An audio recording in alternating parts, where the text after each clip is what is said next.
الحمدللہ رب العالمین الصلاۃ والسلام علی خاتم النبیین اما بعد فاعوذ باللہ من الشیطان الرجیم بسم اللہ الرحمن الرحیم۔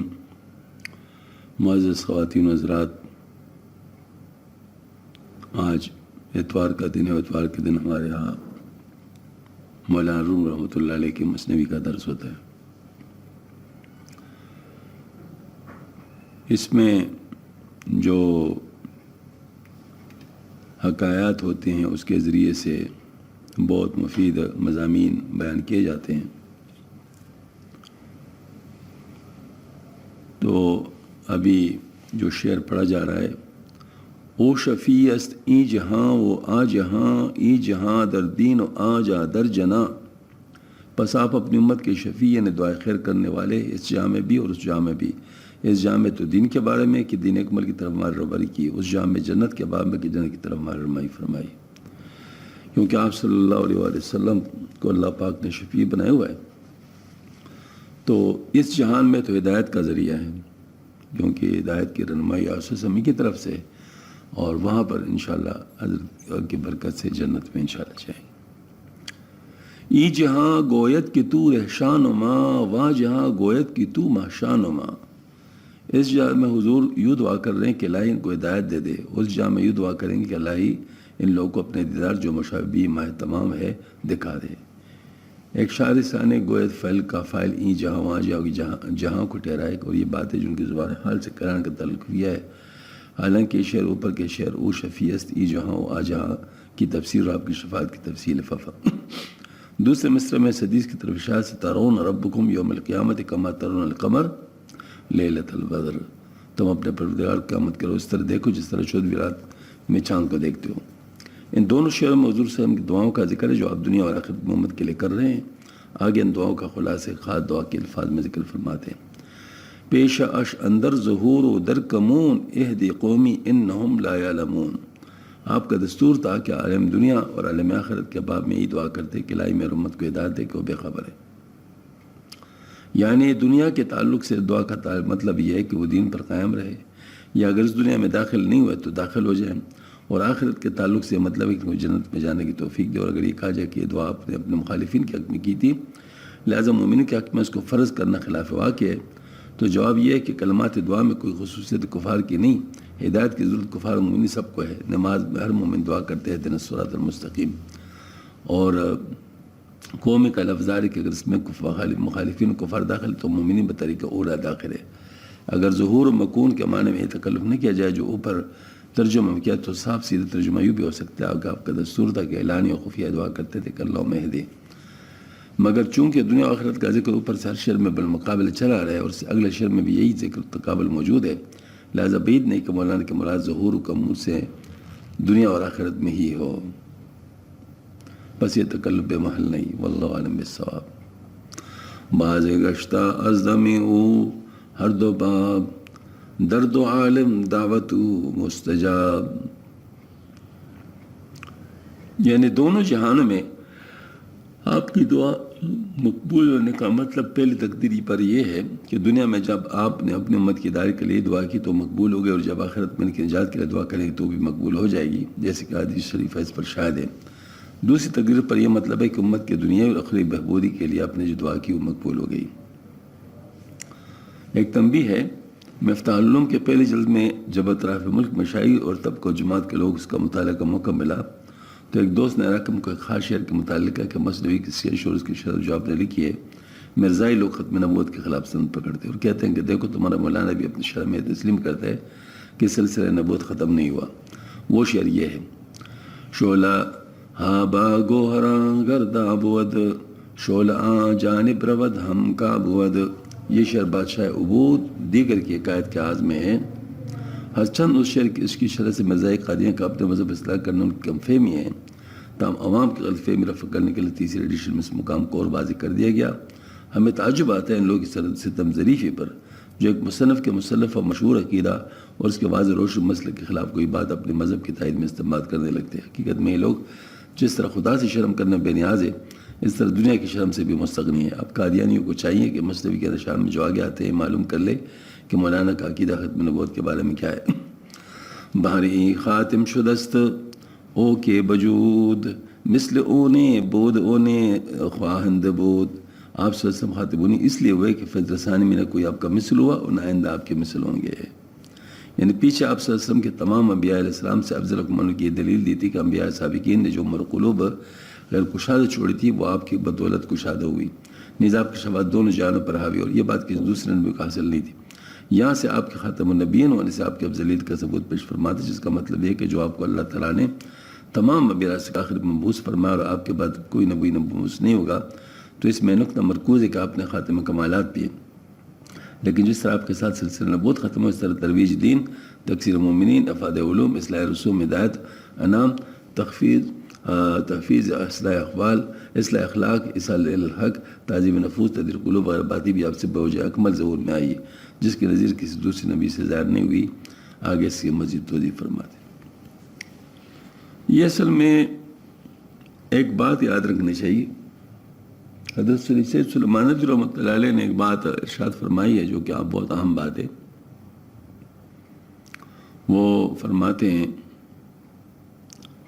کہ شذوذ پسندی یہ الحاد کا دروازہ ہے، شاذ روایتوں کو لینا اور پورے دین کی بات کو لینا، یعنی قرآن پورے لینا اور حدیث شریفہ کا پورا لینا، یہ مطلب ظاہر انسان کو صحیح رہنمائی کرتی. کیونکہ دیکھیں نا، یہ تو نہیں ہو سکتی قرآن کے ایک آیت دوسری آیت کے خلاف ہو، یا ایک حدیث شریف دوسرے حدیث شریف کے خلاف ہو. تو ایسا تو ہو نہیں سکتا، کیونکہ ظاہر یہ تو ایک ہی منبع سے آئے ہوئے. تو اب جیسے ان لوگوں نے اس شعر سے اپنے طرف سے استدلال کر لیا کہ دیکھا نا، تو وہ بھی کہہ رہے ہیں کہ ختم نبوت نہیں ہے. تو حالانکہ ابھی اسی مثنوی میں حضرت ختم نبوت کے بارے میں کل کے بات کر رہے ہیں. تو اگر ان کو مطلب ظاہر کچھ شرم آتی تو وہ کم از کم ایسا کام نہیں کرتے جو آگے وہ کل کے بتا رہے ہیں. تو ظاہر اس شعر میں کیسے وہ ان کے خلاف ہو سکتے ہیں؟ اس کا مطلب اس شعر میں بھی وہی مطلب ہم لینے چاہیے جو حضرت کی اصل مطلب ہے. اپنی طرف سے کوئی مطلب نہیں کرنی چاہیے. لیکن وہ لوگ اس لیے کرتے ہیں کہ عوام جو ہوتے ہیں ان کا عوام کے ساتھ مسئلہ ہے، وہ عوام کو گمراہ کرنا چاہتے ہیں. تو عوام چونکہ ان تمام چیزوں کو جانتے نہیں ہیں تو فیلر چھوڑ دیتے ہیں. اب اس فیلر کے چھوڑنے کے بعد جتنے لوگ اس سے گمراہ ہو جاتے ہیں، مثال کے طور پر 1000 لوگ گمراہ ہو گئے، تو اب جن لوگوں نے اس کی صحیح مطلب سمجھا دیا تو کن تک پہنچے گی؟ ممکن ہے 100 تک پہنچے، 150 تک پہنچے، 150 پھر بھی گمراہ ہوں گے. تو ان کا طریقہ کار یہ ہے، ایسے لوگ کا، ایسے اہل باطل لوگ کا یہ طریقہ ہوتا ہے کہ یہ فیلر چھوڑ دیتے ہیں اور پھر اس کے بعد وہ کہتے ہیں ٹھیک ہے جی، ظاہر ہے اگر کسی نے اس کا جواب دے دی تو کتنے تک پہنچے گا. تو ان کا کام تو بگاڑنا ہے. شیطان کا کام یہ ہوتا ہے، شیطان کا، کہ وہ اس کو یہ غرض نہیں ہے کہ کوئی عیسائی ہوتا ہے مرتا ہے، کوئی یہودی ہو کے مرتا ہے، کوئی ہندو ہو کے مرتا ہے یا پارسی ہو کے مرتا ہے. ان کو بس یہ ہے کہ مسلمان نہ مرے. اس کی کامیابی اسی میں ہے کہ مسلمان کوئی نہ مرے، چاہے پھر دہریہ مرے، چاہے پھر شیعہ مرے، چاہے کوئی اور، اس سے کیا فرق پڑتا ہے. ہاں جی. تو اس طرح مطلب ہے کہ یہ جو بات ہے، یہ لوگ بھی چونکہ شیطان کے چیلے ہوتے ہیں، لہٰذا یہ بھی مطلب یہ ہے کہ کس طریقے سے مطلب عقیدہ خراب کرتے ہیں تاکہ کس ذریعے سے بھی کسی کا عقیدہ خراب ہو، کسی کے ذہن میں غلط بات چلی جائے. تو اس لیے مضبوط ستونوں کے ساتھ اپنے آپ کو باندھنا چاہیے. ایک دفعہ ایسا ہوا تھا کہ مینا میں طوفان آیا تھا، سیلاب آیا تھا پانی کا، جو میدانی علاقہ ہے، سیلاب آیا تھا، بارش مطلب پہاڑوں سے جو ہے نا وہ مطلب پانی جو آیا وہ، تو درمیان میں تنگ جگہ ہے تو ظاہر پانی جب زیادہ ہو جاتا ہے تو سیلاب بن جاتا ہے. تو ایک عورت تھی، وہ یہیں مطلب جو ہے نا وہ ظاہر وہ اسی میں تھی، تو وہ بھی بہہ رہی تھی سیلاب میں. تو راستے میں کمب آیا تو اس کمبے کے ساتھ اس نے اپنے آپ کو لپٹا لیا، تو اس طریقے سے وہ بچ گئی. بات سے ماری نا، مطلب ظاہر ہے ورنہ وہ بہہ جاتی، وہ ظاہر پانی کا کون وہ کر سکتا ہے پھر مقابلہ. تو اس کمبے کے ساتھ جب اس نے اپنے آپ کو لپٹا لیا تو کمبے کو تو نہیں لے جاتے پانی، تو وہ اس کے ساتھ وہ بچ گئی. تو اسی طریقے سے مضبوط ستونوں کے ساتھ اپنے آپ کو باندھنا چاہیے. پھر بے شک طوفان ہے، جکڑا ہے، جو بھی ہوگا، مطلب کس نہ کس طریقے سے بچت ہو جاتی ہے. یہ آج کل کا دور ہے. چونکہ در صنعت برد استاد دست، نے تو گوئی ختم صنعت بر تو است.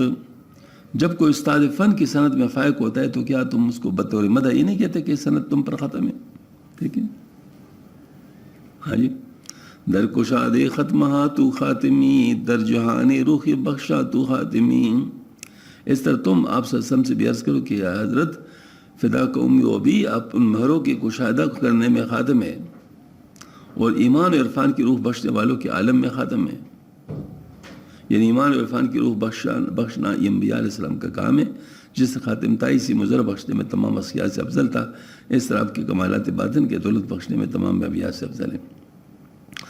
ہست اشارات محمد المراد، کل کشاد اندر کشاد اندر کشاد.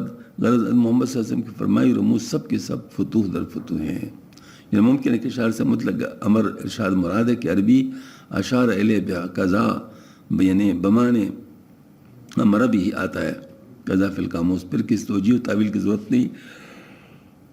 مطلب صاف ہے کہ آپ کے ارشادات فتوح در فتح ہے. لیکن اگر اشارہ سے ایما و کنایہ اور سخن سربستہ مراد ہو جیسے کہ متبادر ہوتا ہے تو مطلب یہ ہوگا کہ آپ کے واضح ارشادات اس طرح سربستہ کہ میرا خفا کیوں نہ توڑے، جبکہ آپ کے اشارات ابھی ان اسرار کو واشگاف کر دیتے. یعنی سوال اوپر کے اشعار سے آپ کے نزدیک قادیانی کے عقیدہ استمرار نبوت کے ابطال ہوتا ہے،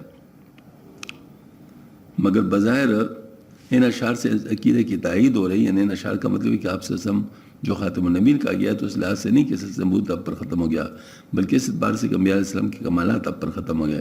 بس آپ کا خاتم الانبیاء اور اس بات کا معنی نہیں کہ آپ کے بعد اور انبیاء مبعوث ہو مگر وہ آپ کے برابر با کمال نہ ہو. چنانچہ کسی کامل استاذ فن کو جو کہتے ہیں کہ جب تو تم پر اس ختم ہے کہ تم سے کامل فن نہ ہو، پہلے ہوا ہے نہ آئندہ ہوگا، اس کا مطلب یہ نہیں ہوتا کہ آئندہ ان کا معنی مطلقاً کوئی پیدا نہیں ہوگا اور سن دنیا سے ناپید ہو. اس کا کیا جواب ہے؟ یہ دیکھیں نا، چونکہ ٹوک کر کا چکا ہے نا تو اب ذرا تھوڑا سا سنبھل کے بولتا ہے کہ کوئی اور نقطہ کوئی نہ نکالے. ٹھیک ہے. جواب: مولانا کے کلام سے یہ محفوظ اخذ کرنا سراسر نادانی ہوگی. اول تو یہ مفہوم اشعار سے جب اخذ ہو سکتا تھا کہ یہاں خاتم کے اکمل و افضل کے معنی منحصر ہونے کے اثبات اور خاتم بمعنی زمانن کی نفی سراتن ہوتی.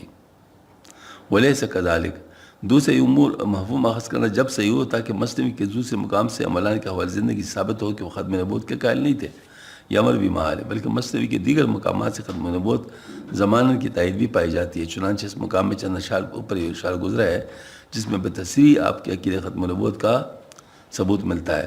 تازہ راہ خاتم پیغمبراں، بو کے برخیزت ضلع مہرگراں. تیسرے، ایک نبی کے بعد دوسرے نبی کے مبعوث ہونے کی ضرورت جب پیش آتی کہ پہلے نبی کی شریعت مردہ ہو چکی ہو، مگر مولانا کا عقیدہ ہے کہ شریعت کبھی بھی مردہ نہیں ہوگی. پھر کیوں کر باور ہو سکتا ہے کہ مولانا کسی اور نبی کے مبعوث ہونے کا امکان مانتے. چلا فرماتے مصطفیٰ را وارد کر الطاف حق گربہ میری تو نہ میرے ای سبق. حقیقت میں یہ بیان کا موقع ایسے ہے کہ قائل کے نزدیک پہلے آپ صلی اللہ علیہ وسلم کا زمانہ خاتم النبیین اور مسلم ہو، پھر وہ کہے کہ آپ زمانن تو خاتم النبیین ہیں ہی، مگر آپ کی اس ختمیت میں ایک گراں قدر نقطہ یہ بھی مرکوز ہے کہ آپ ہر پہلو سے خاتم ہیں، تمام کمالات کے خاتم ہے، علو مرتب اور قرب حق کے خاتم ہے. جیسے کسی شاعر نے آپ کے خاتم نبوت کے سے آپ کے لسانی طور پر شاعرانہ استدلال کیا اور خوب کہا ہے: اول زہما بہ شکل نور آمدہ، ہر چند کے آخر بظہور آمدہ. اے ختم رسول قرب تو معلومم شد، دیر آمدان ذراہ دور آمدہ. یعنی سچ پور تو مولانا اس مقام پر آپ صلی اللہ علیہ وسلم کی افضلیت کو جس قوت و شوکت کے ساتھ بیان کیا، اس کی روح ہی ختم نبوت کا مفہوم ہے. اگر یہ اس مفہوم کی نفی مقدر سمجھی جائے تو پھر یہ افضلیت کا بیان نہیں بلکہ بحث عقائد کا اقبام بن جائے گا. ھذا ما عندی واللہ علیہ وسلم. یہ اصل میں بات حضرت نے اتنی صاف فرمائی ہے کہ زماناً تو ختم نبوت ہے ہی، یعنی مطلب آپ کیونکہ آپ سے ہم نے صاف فرمایا کہ مطلب میں جیسے عمارت ہو اس میں جو ہے نا مطلب 1 اینٹ کی جگہ ہو تو میں واقعی اینٹ ہوں، تو اس کا مطلب بس بلڈنگ مکمل ہو گیا، اس کے بعد پھر کسی اور اینٹ کی ضرورت نہیں تھی، میں آخری اینٹ ہوں. تو یہاں پر تو زمانن والی بات ثابت ہو گئی کہ اس کے بعد تو نبی آنا نہیں ہے. ہاں جی. لیکن ساتھ یہ والی بات ہے کہ صرف یہ بات نہیں کہ سب سے آخر میں تو کوئی بھی آ سکتا تھا، لیکن آخر میں آ کر چونکہ آخری نبی کے بعد کوئی اور نبی نہیں آتا، اس لیے وہ جتنے چیزیں اللہ نے دینی تھی وہ آپ صلی اللہ علیہ وسلم کو دے دی. اس کے بعد پھر کوئی مطلب یہ ہے کہ کوئی کسی اور کی ضرورت نہ پڑے. تو اس وجہ سے آپ صلی اللہ علیہ وسلم کو نہ صرف خاتم النبیین بنایا بلکہ خاتم الاکملین بھی بنا دیا. مطلب یہ کہ وہ جو ہے نا مطلب یعنی اس کے بعد بس اب جو ہے نا مطلب کہ کمالات بھی اب پر ختم ہیں. جو چیز چاہیے تھی امت کو وہ سب آپ صلی اللہ علیہ وسلم کو عطا فرما دی گئی. تو یہ بات مطلب حضرت فرمانے کہ اس سے یہ مراد ہے کہ مولانا روم رحمۃ اللہ علیہ نہ صرف ختم نبوت کے قائل ہے بلکہ خاتم کمالات بھی اس کے بھی قائل ہے. مولانا بہرالدین نے اس مقام بڑی شرح و بس سے لکھا ہے، فرماتے از بودن خود منحصر درود صلی اللہ علیہ وسلم لازم آمد کہ ہر کے باشد زمان اوس صلی اللہ علیہ وسلم و ماباد اوس متبع شرع و باشد ونیست ممکن کہ بشر دیگر باشد. یہ منطوق کی حدیث ہے لوکان موسیٰ ابن عمران حیاً لما وسع الاتباعی. شیخ ولی محمد شاہ احمد کو بھی اس مقام پر دھوکہ ہوا ہے، چنانچہ اس بیان سے استمرار نبوت کی طرف اشارہ سمجھ لیا اور اس اشارے کی تائید میں شیخ اکبر کے قول کو پیش کیا ہے کہ نبوت عامہ باقی ہے. مولانا بہرالعلوم نے اس خیال کی پرزور تردید کی اور شیخ اکبر کے قول کی بدلہ یہ تعویل کی ہے کہ شیخ کی خاص اطلاع ہے اور اس سے امت محمدیہ علیہ السلام تحریر کے ملہم محدث مراد ہے جس کے حضرت بکر صدیق عمر رضی اللہ عنہ تھے اور قرب قیامت میں عیسیٰ علیہ السلام بعد نزول اور امام علیہ السلام بھی اس درجے میں فائز ہوں گے. اس میں کچھ بھی شائبہ نبوت شرعی کا نہیں ہے. غرض ثابت ہو کہ مولانا بمثل دیگر کمل صوفیہ حضور صلی اللہ علیہ وسلم کو نبوت کے ہر مرتبہ میں خاتم مانتے ہیں، خواہ وہ تشریح ہو یا غیر تشریح. آگے آپ صلی اللہ علیہ وسلم پر درود دعا اور آپ صلی اللہ علیہ وسلم کی معنوی اولاد جو شرق و غرب میں پہلے پڑھی ہے اس کے مدح فرماتے. اصل میں دیکھیں میں آپ کو بات بتاؤں، جیسے میں نے آپ سے عرض کیا نا کہ ان لوگوں کا جو ختم نبوت کے منکر ہے یا کسی اور الہادی اور غلط باطل عقیدے کے مدعی ہیں، ان کو اصل میں پتہ ہوتا ہے ہم کیا غلطی پر ہیں. مطلب یہ نہیں کہ مطلب وہ ان کو پتہ نہیں ہوتا، ان کو تو پتہ ہوتا ہے. اچھا جب وہ اس طرح کرتے ہیں تو ان کی اسٹریٹجی یہ ہوتی ہے کہ وہ کوئی شوشہ چھوڑ دیتے ہیں اور وہ شوشہ کوئی ایسا ہوتا ہے جس کو عوام نہ سمجھے. عوام کے محسوس کے مطابق وہ چھوڑ دیں. علماء سمجھتے ہیں، یعنی کہ علماء اس کو نہیں سمجھتے، علماء تو سمجھتے ہیں لیکن عوام نہیں سمجھتے. انہوں نے تو عوام کو خراب کرنا ہے. اچھا اب وہ جو شوشہ چھوڑ دیا اس کے بعد علماء اس کا جواب دیتے ہیں. ہر موقع پہ علماء نے جواب دیا ہے، علماء جواب دیتے ہیں. اب وہ جواب دیتے ہیں تو وہ جواب سارے عوام تک نہیں پہنچتا. شوشہ جن مثال کے طور پر 1000 لوگوں تک شوشہ پہنچ گیا اور جواب علماء کا جواب 150 لوگوں تک پہنچا تو 150 پر بھی گمراہ ہو گئے. تو اس طریقے سے لوگوں کو گمراہ کرتے رہتے ہیں اور یہ ان کی اسٹریٹجی ہے. ان کو اس کا پتہ بھی ہوتا ہے کہ مطلب یہ ہے کہ یعنی یہ غلط ہے لیکن ان نے تو خراب کرنا ہے. کیا مسرور الرحمت کو پتہ نہیں ہے کہ ہم غلطی پر ہیں؟ بالکل پتہ ہے. لیکن یہ اصل میں بات یہ ہے کہ ان کو تو اس کے جو دنیاوی بینیفٹس ہیں ان کی جن کی وجہ سے ان کو اس پر لایا گیا ہے ان کو تو وہ چیز چاہیے. تو وہ پھر یہ ہے کہ مطلب اس قسم کی باتیں وہ کرتے رہتے ہیں. تو علماء کرام کا کام یہ ہوتا ہے کہ وہ ان تمام چیزوں کو سمجھائے. تو جیسے اب یہ والی بات ہے کہ آپ صلی اللہ علیہ وسلم خاتم النبیین ہے تو آپ صلی اللہ علیہ وسلم کی خاتم النبیین ہی کے لحاظ سے اللہ جل شانہ نے یہ انتظام فرمایا ہے کہ آپ صلی اللہ علیہ وسلم کی امت میں ایسے لوگوں کو پیدا فرماتے ہیں جو نبی تو نہیں ہوتے لیکن وہ امت کی ضرورت کے ان کاموں کو جو کہ وقت کے لحاظ سے بعد میں آنے والے ہوتے ہیں ان کی ضرورت کو پوری کر لیتے ہیں. اب جیسے جو آپ صلی اللہ علیہ وسلم نے فرمایا ہے علیکم بسنتی و سنت خلفاء راشدین، تم پر میرے سنت کا اتباع لازم ہے، میرے خلفاء راشدین کا سنت کا اتباع لازم ہے. اب اس میں کچھ کاموں کو اللہ تعالیٰ نے خلفاء راشدین کے ذریعے سے کرایا، وہ آپ صلی اللہ علیہ وسلم نے اس وقت نہیں لیکن یہ کہ وہ خلفاء راشدین کے ذریعے سے ہوا. جیسے عمر رضی اللہ عنہ کے ذریعے سے کچھ کاموں کو کروایا، عثمان رضی اللہ عنہ کے ذریعے سے کچھ کام کرایا، علی رضی اللہ عنہ کے ذریعے سے کچھ کام کرایا. وہ جو ہے نا مطلب یہ کہ وہ خلفاء راشدین کے ذریعے سے وہ کام اللہ تعالیٰ نے کروا دیا. پھر مجددین کا سلسلہ شروع کروایا. مجددین ہر صدی میں ایک مجدد جو تشریف لاتے ہیں اس کا کام یہ ہوتا ہے کہ اس وقت میں اگر کوئی کنفیوژن پیدا کر چکا ہے جس کی وجہ سے امت گمراہی کے اوپر پڑ گئی ہے، اس گمراہی کو دور کرنے کے لیے اور پھر وہ دوبارہ نئے اسی دین پر دوبارہ نئے سرے سے لانا جو دین آپ سسم لے کے لائے ہیں، تبدیلی نہیں، کیوں وہ تو الیوم اکملت لکم دینکم اتممت علیکم نعمتی ورضیت لکم الاسلام دینا، ختم نبوت تو اس سے بھی ثابت ہے مطلب یہ ہے کہ وہ جو حدیث یہ جو قرآن پاک کی آیت ہے اس سے بھی ثابت ہے کہ دین مکمل ہو گیا ہے، اب اس کے بعد کوئی نئی ادن تو آنے نہیں ہے۔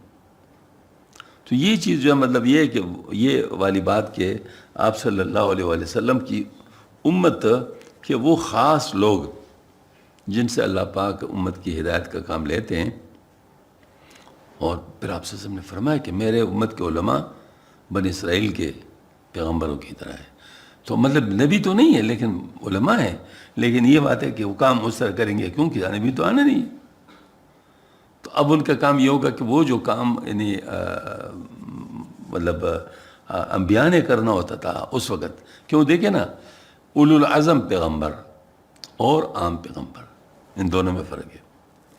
اولو العزم پیغمبر نئی شریعت لے کے آتے تھے، اور عام پیغمبر جو اس سے پہلے اولو العزم پیغمبر گزرا ہوتا تھا ان کی شریعت کو ری انسٹیٹ کر دیتے تھے، یعنی اس کے اوپر لوگ بلاتے تھے۔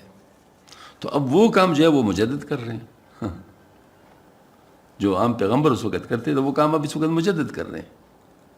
تو اس وجہ سے ختم نبوت پہ کوئی غبار نہیں آتا، ختم نبوت اپنے لحاظ سے سمانن بھی اور کمالن بھی مطلب جو ہے نا وہ ختم ہے، مطلب اب اس کے بعد جو ہے نا مطلب نہ آپ صلی اللہ علیہ وسلم کی طرح کوئی آئے گا اور نہ کوئی نبی آئے گا۔ دیکھیے یہ دو باتیں میں نے کی، یعنی کمال کے لحاظ سے تو آپ صلی اللہ علیہ وسلم کی طرح کوئی نہیں آئے گا، اور نبی ہونے کے لحاظ سے آپ صلی اللہ علیہ وسلم کے بعد نبی کوئی نہیں آئے گا، یعنی نبی بھی نہیں آئے گا لیکن آپ صلی اللہ علیہ وسلم کی طرح کوئی کمال والے بھی نہیں آئے گا۔ اب جو ہے نا مطلب ہے کہ وہ جو اللہ تعالیٰ نے دینا تھا، دیکھو نا یہودی نے کہا تھا نا کہ اگر یہ آیت ہم پر نازل ہوتی تو ہم اس دن کو عید منا لیتے الیوم اکملت لکم دینکم اتممت علیکم نعمتی ورضیت لکم الاسلام دینا۔ صد ہزارہ آفریں بر جان او بر قدوم دور فرزندان او، سبحان اللہ، آپ کی روح پاک پر لاکھوں رحمت نازل ہو، آپ کے فرزندوں کی تشریف آوری گوشت فرمائی پر بھی، یعنی فرزوں سے بالخصوص نسبی فرزند مراد نہیں ہے بلکہ معنوی اولاد، یعنی آپ کی امت کے ائمہ و شیوخ اور علماء اور فضلاء اولیاء و صلحاء مراد ہے۔ چنانچہ خود اس کی تصریف فرمائیں گے خان میں نسبی فرزند بھی داخل ہو، ان کے لیے قدوم و دور کی تخصیص بھی دی وجہ فرمائی کہ حکام سے رائے کو فائدہ اس طرح ہوتا ہے کہ وہ تشریف لاتے ہیں اور دورہ کرتے اور ٹھہرتے ہیں۔ ہاں خلیفہ زادگان مقبلش زادہ از عنصر جان و دلش، یعنی آپ کے با اقبال شہزادے جو آپ کے روح اور قلب کے عنصر سے پیدا ہوئے ہیں، یعنی آپ کے باطنی جوہر سے مستفید ہے۔ غرض بغداد اہرے یا عذر اند بے مزاج آب و گل نسل بے اند، اگرچہ بغداد و ہرات کے بارے سے ہیں، تاہم پانی مٹی وغیرہ عناصر بدن کی ترکیب کے بدون آپ کی نسل ہے، یعنی اگرچہ ظاہری وجود کے اعتبار سے وہ آپ کے اولاد نہ ہو مگر باطن نسب سے اولاد ہے۔ آگے اس کے 3 مثال ارشاد فرمائیں۔ شاخ گل ہر جا کے روید ہم گلست، واہ، شاخ گل ہر جا کے روید ہم گلست، خم مل ہر جا کے جوشد ہم ملست، یعنی پہلی مثلا پھول کی شاخ جہاں بھی پیدا ہوا اس پر پھول ہی لگتا ہے۔ ہاں جی، دوسری مثال شراب کا خم جہاں بھی جوش کا ہے اس کے اندر شراب ہی ہے۔ ہاں، مطلب یہ ہے کہ وہ یعنی مطلب اس کی جو ہے تاثیر وہی ہوگی۔ غرض مغرب برزنت خورشید سر عین خورشید است نے چیز دیگر، یعنی نتیجے میں اگر سورج مغرب سے بھی نکلے جیسے کہ قرب قیامت میں نکلے گا تو پھر بھی وہ سورج ہی ہوگا۔ ہاں، یعنی شاہ گل کا مقام باغ اور عمل کے جگہ میں خانہ اور آفتاب کا مطلب مشرق ہے، مگر ان چیزوں کے اپنے محل و مقام سے باہر کی دوسری جگہ ظاہر ہونے سے ان کی ہستی متعارف میں کوئی فرق نہیں آتا۔ اس طرح آپ کے معنی و اولاد کا ظہور کسی ملک اور قوم سے ہو، مگر جب اس کا روحی انتصاب آپ کے ساتھ تو آپ ہی کی اولاد ہے، جیسے کہ شیخ جلال الدین سیوطی رحمۃ سے جامع صغیر میں طبرانی کے اوسط سے حدیث نقل کی آل محمد کل تقیون، یعنی ہر پرہیزگار بندہ آپ صلی اللہ علیہ وسلم کا فرزند ہے۔ آگے ایسے معنی فرزند کے منکر حاسدین کی مذمت کرتے ہیں، غیب چینا را ازیں دم کوردار ہم بستاری خود اے کردگار، یا خدا ان حضرات کے اب چینوں کے اپنے حقیقت پوشی سے اس کلام کے ساتھ مستفید ہونے سے کور رکھ۔ یہ دعا خاص ان لوگ کے لیے جن کو تکویناً گمراہ رہنا اور کیا کے مطابق سے روگردانی کرنا مقدر ہو چکے، اس لوگ کے لیے کوری کی دعا کرنا منشاء قدرت کی تائید ہے، نہ کہ بنو نوح کے لیے ناحق بدخواہی جو صلاحی کی شان کے خلاف ہے۔ ستاری کا مفہوم عام ہے، نے ایب پوشی اور حقیقت پوشی کے لیے دونوں حصے سے حق تعالیٰ کی صفت ہے۔ حق تعالیٰ کی صفت حقیقت پوشی اس آیت اور اس قسم کی دیگر آیت سے ظاہر ہے۔ وَإِذَا قَرَأْتَ قرآن جعلنا بینک و بین الذین لا یؤمنون بالآخرۃ حجابا مستورا، اور اے پیغمبر جب تم قرآن پڑھتے ہو تو ہم تم میں اور جن میں اور ان میں جن کو آخرت کا یقین نہیں ایک گاڑا پردہ حائل کر دیتے تاکہ وہ رائے حق نہ دے سکے۔ یعنی اگلے دو شعروں کا مضمون اس بات کا کریں کہ بد دعا خاص ان لوگوں کے خلاف ہے جن کا تکوین گمراہ رہنا مقدر ہو چکا ہے۔ تو یہ والی بات ہے کہ تقوی، سبحان اللہ، اللہ پاک نے خود فرمایا الا ان اولیاء اللہ لا خوف علیہم ولا هم يحزنون الذین آمنوا وكانوا يتقون۔ دوسری بات یہ ہے کہ ان اکرمکم عند اللہ اتقاکم، بے شک تم میں زیادہ معزز و مکرم اللہ پاک کے نزدیک وہ ہے جو زیادہ متقی ہے۔ بس تقوی کی صفت جس کو حاصل ہو گئی، چاہے وہ آپ صلی اللہ علیہ وسلم کی نسل سے ہے چاہے آپ صلی اللہ علیہ وسلم کی نسل سے نہیں ہے، تو ان کو تو سعادت حاصل ہو گئی نا، ان کو تو حاصل، یعنی جس مقصد کے لیے پیغمبر صلی اللہ علیہ وسلم آئے اس مقصد میں تو شامل ہو گیا نا، مطلب وہ چیز تو مطلب ان کو حاصل ہو گئی۔ تو اس پر دو بات نہیں ہے، دو باتیں نہیں ہو سکتی، یہ بات تو بالکل مقدر ہے، مطلب تو باقی یہ بات الگ ہے کہ جو متقین ہے باب محبت کی وجہ سے آپ صلی اللہ علیہ وسلم کے اپنے اصلی اولاد کے ساتھ محبت کرتے ہیں، یہ بات ضرور ہے۔ پیروی بھی ان کی کرتے ہیں اور مطلب جو ہے نا محبت بھی کرتے ہیں، یہ جیسے صحابہ کرام کرتے تھے، جیسے مطلب اولیاء کرام کرتے ہیں۔ اس کی وجہ یہ ہے کہ آپ صلی اللہ علیہ وآلہ وسلم کی اولاد کے ساتھ مطلب جو محبت ہے وہ اصل میں آپ صلی اللہ علیہ وسلم کے ساتھ محبت ہے، یعنی آپ صلی اللہ علیہ وآلہ وسلم کے ساتھ جس کو بھی محبت ہوگا ان کو آپ صلی اللہ علیہ وسلم کی اولاد کے ساتھ بھی محبت ہوگا۔ ورنہ تقوی میں تو کوئی فرق نہیں ہے، تقوی تو چاہے کوئی آپ صلی اللہ علیہ وسلم کی اولاد میں یا آپ صلی اللہ علیہ وسلم کی اولاد میں نہیں ہے، وہ تو اللہ تعالیٰ کا برگزیدہ ہے، اور برگزیدہ ہونا ہی اصل ہے۔ مطلوب تو یہی ہے، مطلوب تو یہی ہے کہ یعنی وہ انسان جیسے بنی اسرائیل پیغمبروں کی اولاد ہے لیکن برگزیدہ نہیں ہے، یعنی وہ گمراہ ہو گئے، تو اب ان کو صرف نسب کی وجہ سے تو نہیں مطلب وہ کہا جائے گا، وہ اپنے اصل سے تو ہٹ گئے نا۔ لیکن یہ والی ضرور ہے کہ کنعان جو نوح علیہ السلام کا بیٹا تھا تو وہ ان کو نسل سے ہی کاٹ دیا گیا۔ تو لیکن یہ بات ہے کہ جو ایسا نہیں ہے، جیسے بنی اسرائیل کی طرح نہیں ہے اور کنعان کی طرح نہیں ہے، تو پھر تو ہے، اس سے تو انکار نہیں ہے۔ اور باقی جو بھی اولیاء اللہ ہوتے ہیں وہ اس کا ادراک کرتے ہیں، ان کے ساتھ محبت رکھتے ہیں، صحابہ بھی کرام بھی ان کے ساتھ محبت رکھتے تھے، وہ ایک الگ چیز ہے، وہ ایک الگ چیز ہے، ان کے ساتھ جو محبت ہے وہ آپ صلی اللہ علیہ وسلم کے ساتھ محبت ہے۔ یعنی یہ بات ضرور ہے۔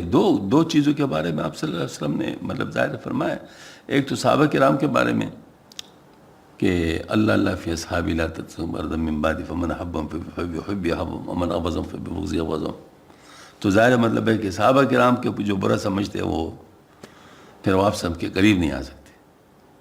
ہاں جی، دوسرا آپ سب کے اولاد کے بارے میں، اس کے بارے میں بھی آپ سب نے فرمایا ہے۔